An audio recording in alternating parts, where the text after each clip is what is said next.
le rapport des services de renseignement norvégiens sur le nucléaire russe. Attention, ça se passe chez nous. Voilà ce que disent les Norvégiens. Attention, les manœuvres russes prennent de l'ampleur sur le sujet, les sous-marins, les bateaux.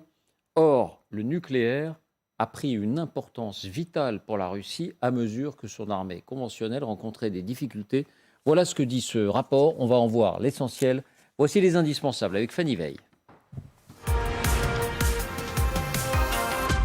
Bonsoir Fanny. Bonsoir David, bonsoir à tous. Alors, que dit précisément ce rapport des services de renseignement norvégiens ? Eh bien, premier point David, il y a cette analyse. Les renseignements norvégiens commencent par expliquer qu'avec une capacité conventionnelle affaiblie, l'importance des armes nucléaires pour la Russie a considérablement augmenté.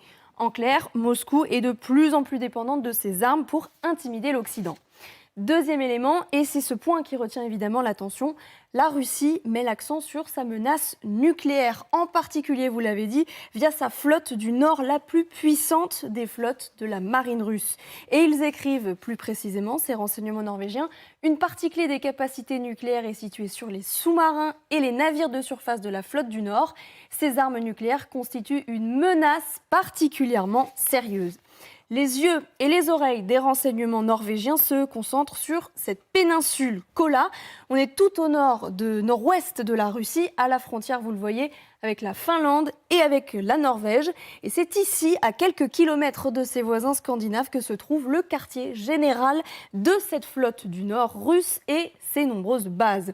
Sur cette photo satellite, on aperçoit ici un navire et également 6 sous-marins tout autour de la côte. Ils sont entourés, vous le voyez pour être un peu mieux vus. Au moins 4 sont des sous-marins lanceurs d'engins nucléaires. Les services norvégiens sont évidemment aux premières loges. Bon, et ils attirent l'attention, ces services, sur ce qu'ils estiment être la multiplication des manœuvres et des tests. Oui, parce que c'est notamment dans cette zone que les Russes testent leurs nouvelles armes. Les services norvégiens les énumèrent. Le missile hypersonique Zircon, le Sarmat, aussi appelé Satan 2, et la fameuse torpille Poséidon, qui peut elle aussi être équipée d'une ogive nucléaire. Et il est même question d'un nouveau sous-marin particulièrement silencieux. Oui, actuellement, cette flotte russe est déjà très, très fournie. On parle de 44 sous-marins sur les 77 de la marine, l'ensemble de la marine russe, dont 7 sont des sous-marins lanceurs d'engins, ceux donc qui tirent les missiles nucléaires. On en voit, je vous le disais sur cette photo que je vous montrais à l'instant, encadrés en jaune, ce sont les sous-marins Delta 4. Et en rouge, ce sont des sous-marins de la classe Boreil. Et ce sont précisément ces sous-marins-là qui constituent la pierre angulaire de la dissuasion nucléaire russe. 170 mètres de long, une centaine de membres d'équipage, une capacité à descendre et à naviguer jusqu'à 480 mètres de profondeur et à porter des missiles nucléaires intercontinentaux. À cela, David, va s'ajouter une nouvelle génération de sous-marins. C'est ce qu'indique le chef adjoint du renseignement norvégien qui évoque de nouveaux sous-marins multirôles silencieux. Merci Fanny. Bon, est-ce qu'on a affaire là, je vous donne la parole dans un instant, on verra, mais d'abord, à vous, spécialistes militaires, est-ce qu'on a affaire là, je ne dis pas des exercices de routine, mais au fond, aux manœuvres indispensables à toute armée qui se respecte pour que son outil nucléaire reste crédible, ou est-ce qu'il se passe quelque chose d'autre ? Écoutez, honnêtement, c'est pas très. Enfin, moi, je suis pas très impressionné quand je vois ça. C'est-à-dire, on peut pas dire que c'est la première fois depuis 30 ans que les Russes sortent des armes nucléaires dans leurs bateaux. Ils en ont tout le temps. Sur leurs sous-marins. Alors, il y a eu une période où ils faisaient plus de patrouilles parce que l'économie et la marine russe étaient dans un état lamentable. S'ils sont remontés en puissance, il y a souvent et peut-être en permanence, des armes nucléaires russes à la mer depuis des années. Il semble dire que récemment, avant cette guerre, l'arme nucléaire avait été enlevée de ces patrouilleurs sous-marins. Moi, ça m'étonnerait que les armes nucléaires aient été enlevées des sous-marins, l'équivalent de nos SNLE, les sous-marins nucléaires. Ça fait partie de la dissuasion. Nous, la France a en permanence au moins un sous-marin, quelque part en Atlantique Nord, avec des armes nucléaires à bord, voilà, c'est vrai, depuis 1972, je crois. Donc les Russes sont un peu pareils. Alors, OK, on en parle plus aujourd'hui parce qu'il y a ces tensions internationales, parce que les Norvégiens sont inquiets parce qu'ils les voient passer devant chez eux. Mais bon, voilà. Pas de Le quoi fait fouetter est- un chat, pas de quoi fouetter un chat. Le fait est que si les Russes ont une marine de surface qui n'est pas très bonne, on l'avait vu avec l'histoire du croiseur Moskva en mer Noire, ils ont une sous-marinade, comme on dit, des sous-marins de très bonne qualité. Et oui, c'est des adversaires extrêmement sérieux des marines occidentales. Ça, il n'y a aucun doute là-dessus. Mais est-ce qu'il y a aujourd'hui une montée? Non, franchement, moi, je ne suis pas, peut-être que je me trompe, hein, mais je ne suis pas très impressionné par ce que j'entends de ce rapport des services de renseignement norvégiens qui veulent sans doute aussi avoir des moyens supplémentaires pour leur marine, quelques avions de patrouille maritime en plus, quelques frégates anti-sous-marines et quelques sous-marins d'attaque pour contrôler tout ça. Donc, bon, voilà. Vera, on se rappelle que vous aviez dit sur ce plateau, attention, on a toujours tendance à sous-estimer en Occident la capacité de Vladimir Poutine à nous surprendre, et à nous surprendre souvent en pire, y compris sur des sujets où on estime que la rationalité devrait l'emporter.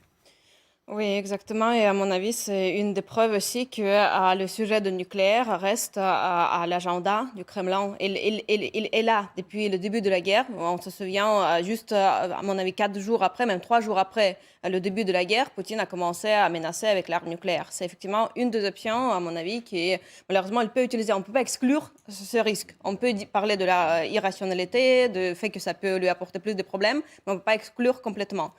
Ici, bien sûr, on rentre un peu dans la psychologie de Poutine, parce qu'on étudie un peu sa personnalité, parce que le régime en Russie est effectivement très personnifié. Et c'est normal qu'on se tourne vers la personnalité de Poutine. Et ici, pour être, à mon avis, plus basé sur les faits, moi, par exemple, je lis un livre qui est, je trouve, le meilleur livre sur Poutine, qui a été fait par une spécialiste de Stanford.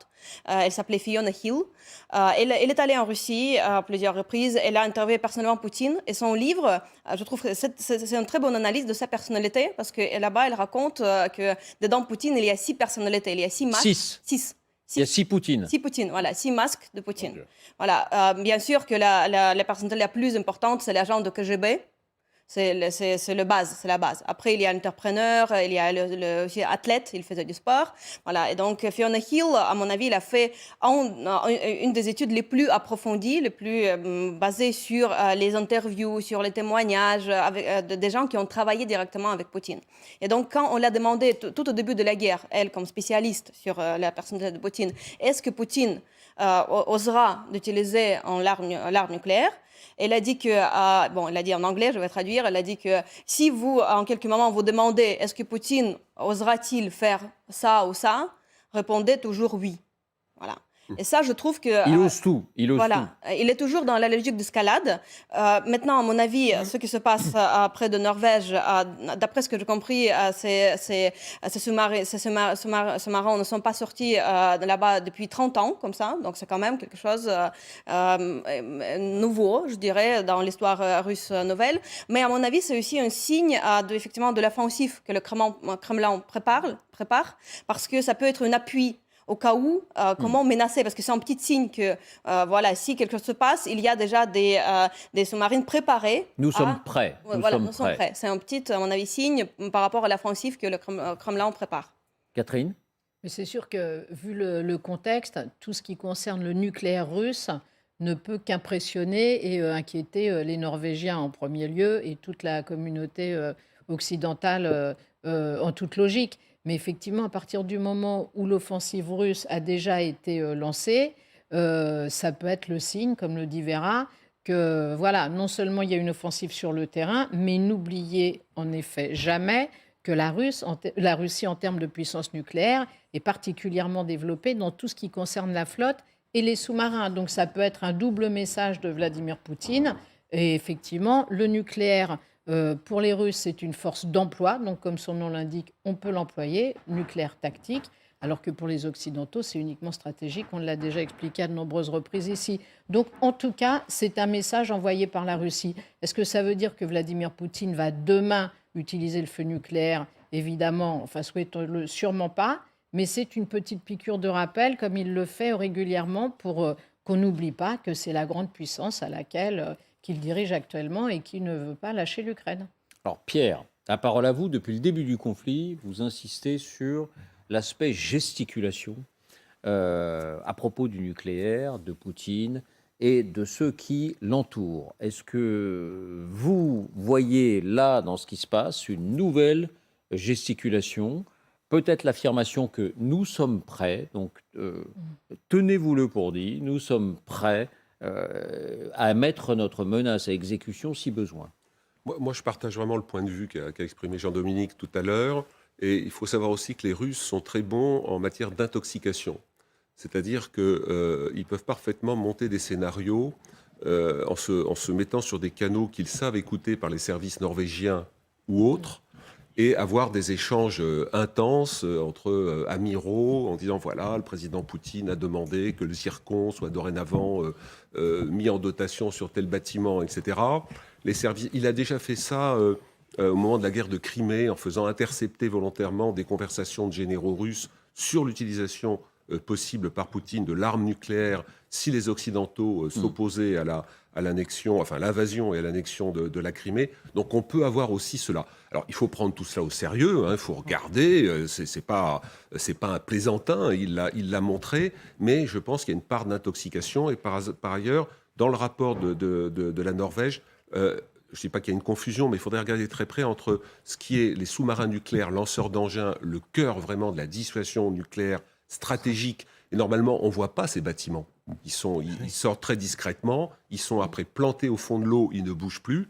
D'autres types de bâtiments qui peuvent emporter des armes nucléaires tactiques. Par exemple, en France, le porte-avions Charles de Gaulle peut emporter des armes nucléaires qui peuvent être servies par les rafales marines et éventuellement. Et la France ne communique pas sur le point de savoir si ça pose des problèmes après pour que le bâtiment, le Charles de Gaulle, puisse relâcher dans tel ou tel port. Il y a des ports étrangers qui refusent d'avoir des bâtiments à propulsion nucléaire ou avec des armes nucléaires à bord. Mais la France peut parfaitement embarquer des armes nucléaires dites tactiques. J'aime pas beaucoup ce terme, disons. Moi, je préfère les appeler. Et la France en a?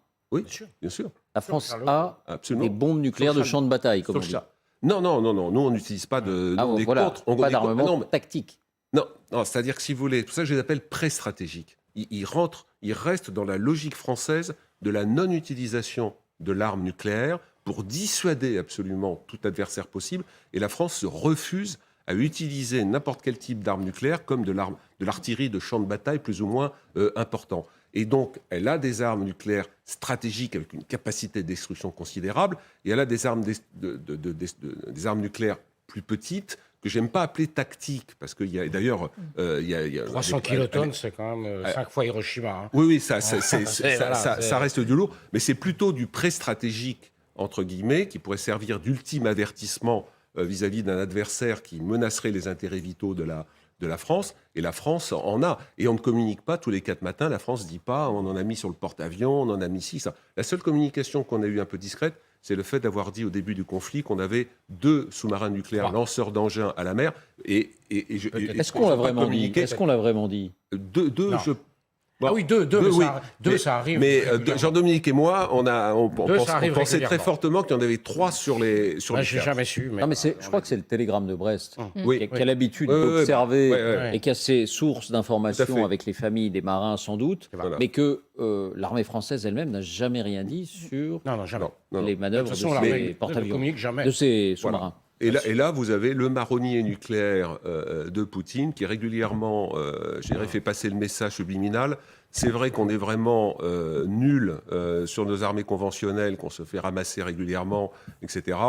Mais alors là, en tout cas, on a des Poséidons qui vont vous faire des vagues, des tsunamis pour submerger les îles britanniques, ou alors on a le zircon qui fait papa-maman, etc. Voilà. Alors, encore une fois, sur les 6000 missiles nucléaires, ils ont certainement des choses tout à fait terrifiantes. Oui. David, vous avez dit, juste un mot, vous avez dit tout à l'heure, Vladimir Poutine dit « je suis prêt à la guerre nucléaire ».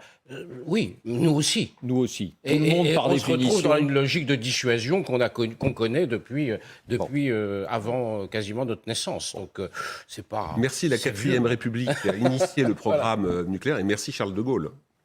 Bon, cela dit, Vera disait quand même tout à l'heure qu'elle se reconnaissait dans le récit de cet Américain qui disait il y a 6 Vladimir Poutine, dont un qui ose tout, qui ose, et qui nous surprend toujours en osant.